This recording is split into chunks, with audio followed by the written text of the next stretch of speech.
E aí, minha galerinha do nono ano, beleza? A gente não conseguiu aí fazer a nossa aula ao vivo, né? Por conta de uma inconsistência em função do nosso sinal de internet. E como uma outra opção para a gente não ficar parado, né? Com relação aos assuntos que a gente vinha trabalhando, as análises que a gente vinha fazendo sobre os antecedentes da Primeira Guerra Mundial, eu resolvi fazer, né, a gravação da nossa aula, tá? E disponibilizar para vocês no nosso canal do YouTube, para que assim não só vocês consigam visualizar os assuntos, né, escutar esses assuntos, escutar essas análises, como também você também ter aí a possibilidade de retomar, né, usar o vídeo, a nossa aula, para poder revisar e relembrar esses pontos que são extremamente importantes e fundamentais acerca das análises dos antecedentes da Primeira Guerra, para que assim você compreenda da melhor maneira possível, né, os fatores, os eventos, né, as alianças que irão acontecer dentro desse contexto geopolítico que tem ali, né, se dá, né, dentro daquele período de transição do século XIX para o século XX, tá? Numa outra aula, a gente trabalhou alguns antecedentes dessa Primeira Guerra Mundial e, dentre eles, aqueles que nos chamou mais atenção foram as disputas imperialistas, né? As grandes rivalidades imperialistas que nós temos, não só nos anos que antecedem, ali bem próximo à Primeira Guerra, mas também todas as disputas imperialistas que ocorrem dentro do ambiente europeu, principalmente, ao longo do século XIX. Dentre essas grandes disputas, nós temos ali a chamada Guerra Franco-Prussiana, na qual a Alemanha invade o território francês e toma da França territórios que para os franceses eram importantíssimos, né, para a sua indústria. Os territórios de Alsácia-Lorena, que eram territórios ricos em recursos naturais, minerais, que eram essenciais, né, para a indústria francesa. Os alemães foram lá e como o território francês, o território alemão, ele é um território muito pobre em recursos minerais, a Alemanha decidiu, né, tomar essa decisão de ir praticar o conflito com a França e retirar da França esses territórios da Alsácia-Lorena. Então isso foi algo que a gente discutiu com a riqueza maior de detalhes na aula anterior, quando a gente começou a tratar desses antecedentes da Primeira Guerra Mundial. Um outro ponto que também chama atenção é a disputa imperialista de mercados, mercados consumidores, mercados fornecedores de matéria-prima, mercados fornecedores de mão de obra entre a Inglaterra e a Alemanha, né? Como eu também havia comentado, a Alemanha é um fenômeno de desenvolvimento econômico e industrial dentro do ambiente europeu, porque foi uma das últimas nações a se unificar, né, naquele contexto de unificações que a Europa vive na segunda metade do século XIX e a Alemanha conseguiu fazer em pouco mais de 40 anos o que a Inglaterra demorou mais de 100 anos para fazer, a nível de desenvolvimento econômico, a nível de desenvolvimento tecnológico e a nível de desenvolvimento industrial, tornando-se assim uma forte concorrente dentro do mercado europeu para com a poderosa, né, economia inglesa. Então isso também é um fator importantíssimo que está dentro daqueles contextos que nós discutimos, que estão inseridos na discussão sobre os antecedentes da Primeira Guerra Mundial. Um outro ponto também que nos chama muita atenção é a formação das alianças, né, das alianças militares, dos blocos militares. De um lado, você tem o primeiro bloco que surgiu, já surge ali no finalzinho ainda do século XIX, que é o bloco da Tríplice Aliança, tá? Que é formado pelo Império Alemão, Império Austro-Húngaro e Itália. E esses blocos, eles surgem porque são nações que têm projetos econômicos e estruturas, né, de poder que são similares, ou então umas se identificam com a outra. E no caso da Itália, né, que seria um caso aqui um pouco mais à parte desse processo, já que você tem, dentro da Tríplice Aliança, a parceria entre o Império Alemão e o Império Austro-Húngaro. São impérios, né? São os dois últimos grandes impérios da Europa ainda existentes, né, no mundo. Então, pelo fato de serem impérios e terem uma série de aspectos tradicionais que assemelham-se, né? Então isso faz com que seja até natural que esses dois impérios tivessem aí, esses dois territórios, essas duas nações tivessem essa parceria. Mas e por que o da Itália, né? Está ali dentro da Tríplice Aliança. Primeiro porque a Itália também é uma das últimas nações a se formar dentro desse projeto de unificação das nações europeias. A Itália e a Alemanha são as duas últimas a surgirem, né, dentro desse contexto. E a Itália, ela tem uma proximidade ali maior com o Império Austro-Húngaro, devido a questões, né, de relação econômica, e acaba que não tendo tanto entendimento, por exemplo, com a França, que também lhe faz fronteira.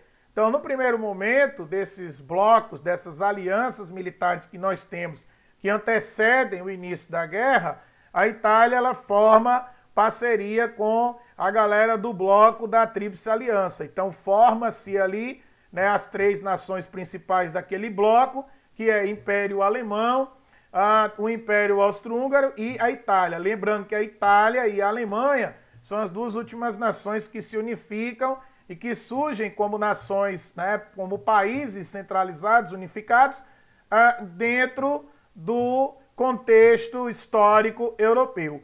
Do outro lado, alguns anos depois, nós temos o surgimento da Tríplice Entente. Tríplice, né, 3 países também, neste caso formado pela Inglaterra e França, que são as duas maiores potências econômicas, não só da Europa, mas como também, né, no caso da Inglaterra, uma das maiores potências econômicas do mundo nessa época, junto com a Rússia, junto com o Império Russo, que não tem, assim, uma boa, né, relação de convivência com os países que eles fazem fronteira, como é o caso da Alemanha e como é o caso do Império Austro-Húngaro. Então, dessa maneira, está formado o cenário dos blocos militares e geopolíticos que irão caracterizar aí o momento que antecede a Primeira Guerra Mundial. E para a gente fechar essa primeira análise gravada, né, desses antecedentes da Primeira Guerra de hoje, tá certo? E que a gente vai ter outros vídeos que irão complementar este,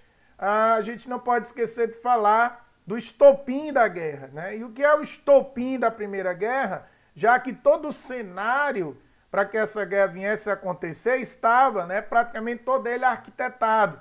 Você já tinha ali uma corrida armamentista, que ironicamente é chamado de paz armada, né, onde as nações tiveram uma trégua nos seus conflitos, mas se voltaram para dentro dos seus próprios países, promovendo gigantescos investimentos na área militar, com produção de armas cada vez mais letais, fazendo alistamento militar obrigatório e promovendo treinamento de tropas para a possibilidade de um conflito.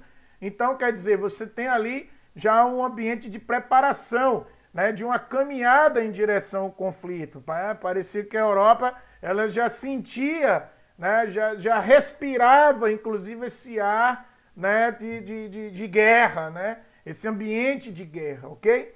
Bom, além disso, nós temos o caso aí da corrida imperialistas, das disputas de mercado e da formação dessas alianças militares. Junto a isso, nós temos o grande problema, né, de atrito ali que acontece dentro do leste da Europa, entre Império Austro-Húngaro, Império Russo e Sérvia, que é uma nação, né, que era e é uma nação que fica ali logo abaixo, na região mais ao sul do leste europeu. e esse território, chamado, né, de Sérvia, pretendia, né, formar, ou pelo menos se cogita a possibilidade que eles desejavam criar o que ele chama de projeto da Grande Sérvia. Só que para colocar esse projeto da Grande Sérvia em ação, era necessário tomar e anexar territórios do Império Austro-Húngaro, no qual também habitava uma série de povos, muitos desses povos de origem eslava, que é a mesma origem dos sérvios e a mesma origem dos russos, né? Se não de grande parte deles. Então, havia ali o desejo de se tomar, anexar, dominar territórios do Império Austro-Húngaro, tanto por parte da Sérvia, que tinha o projeto de formação da Grande Sérvia, como também por parte do Império Russo, que estava tentando colocar em prática um projeto chamado de pan-eslavismo, né, que significa União dos Povos Eslavos, já que os russos têm essa origem, né, eslava, e uma parte considerável dos povos que habitavam e que eram dominados pelo Império Austro-Húngaro eram também de origem eslava. Muitos historiadores até consideram que esse conceito de pan-eslavismo tem a ver com uma política imperialista que a Rússia queria praticar dentro do leste europeu. E a desculpa pode ter sido justamente, né, de defender essa união dos eslavos, para que assim a Rússia viesse a dominar esses territórios onde habitavam esses povos eslavos, de origem também eslava, e assim pudesse também expandir os seus interesses imperialistas para dentro do território europeu. Dessa maneira, a Sérvia começa a promover uma série de ações, né, que são consideradas ações criminosas, ações terroristas, para desestabilizar o Império Austro-Húngaro e assim conseguir, né, botar em prática o seu projeto da Grande Sérvia, de querer tomar territórios do Império Austro-Húngaro e anexar aos seus, como também a Rússia, que passa, inclusive, a apoiar certas ações e até, em algumas análises, né, chega-se a afirmar que a Rússia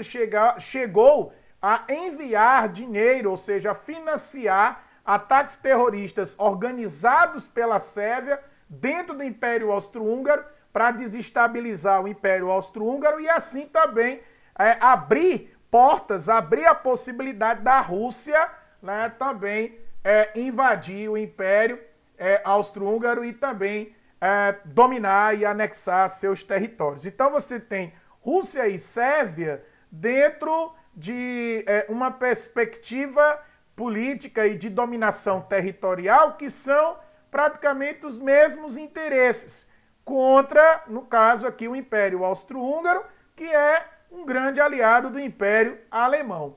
O momento em que se dá, de fato, o início da guerra, em julho de 1914, é quando a Sérvia, com apoio, né, e financiamento, dinheiro que veio da Rússia, vai promover o financiamento, né, e o investimento, né, para o ataque terrorista que vai levar ao assassinato do príncipe herdeiro do Império Austro-Húngaro, o Franz Ferdinand, juntamente com a princesa Sofia, no qual não morre apenas 2, morrem 3 pessoas, porque a princesa Sofia estava grávida, né, também, né, do herdeiro aí e da família, e acabou que também vindo a óbito, né? Então, durante o ataque terrorista, o estudante bósnio chamado Gavrilo Princip alvejou os 2 e acabou que tanto o príncipe herdeiro do Império Austro-Húngaro como a princesa Sofia e a criança que estava em seu ventre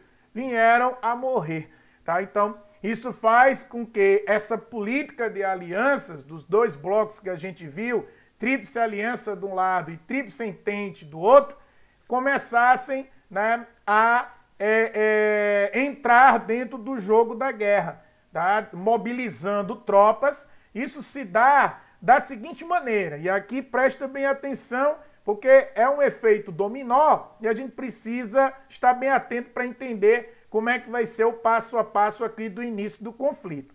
Primeiro você tem aí o estopim, que é o assassinato do príncipe herdeiro junto com a sua esposa lá na capital da Bósnia, na cidade de Sarajevo. Quando o Império Austro-Húngaro identifica, né, os responsáveis pelo atentado e relaciona a existência desses estudantes, desses jovens que praticaram o ato com o governo sérvio, o Império Austro-Húngaro declara guerra à Sérvia. A Sérvia, aliada da Rússia, pede ajuda, a Rússia declara guerra junto com a Sérvia ao Império Austro-Húngaro. O Império Alemão, aliado do Império Austro-Húngaro, né, recebe, né, o pedido de ajuda do Império Austro-Húngaro e declara guerra contra o Império Russo e contra a Sérvia.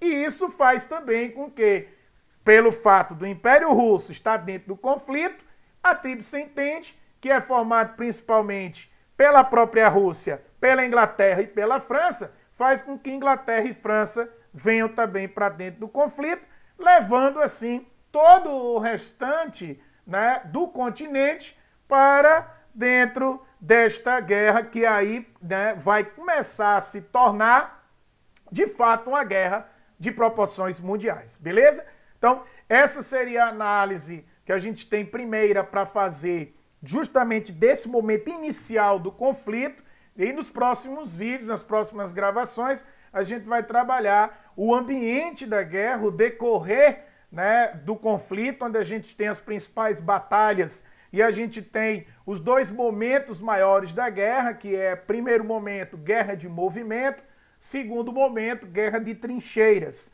E depois a gente vai trabalhar as consequências. Valeu? Galera, vou ficando por aqui. Muito obrigado pela participação de todos, tá? E até a próxima. Valeu!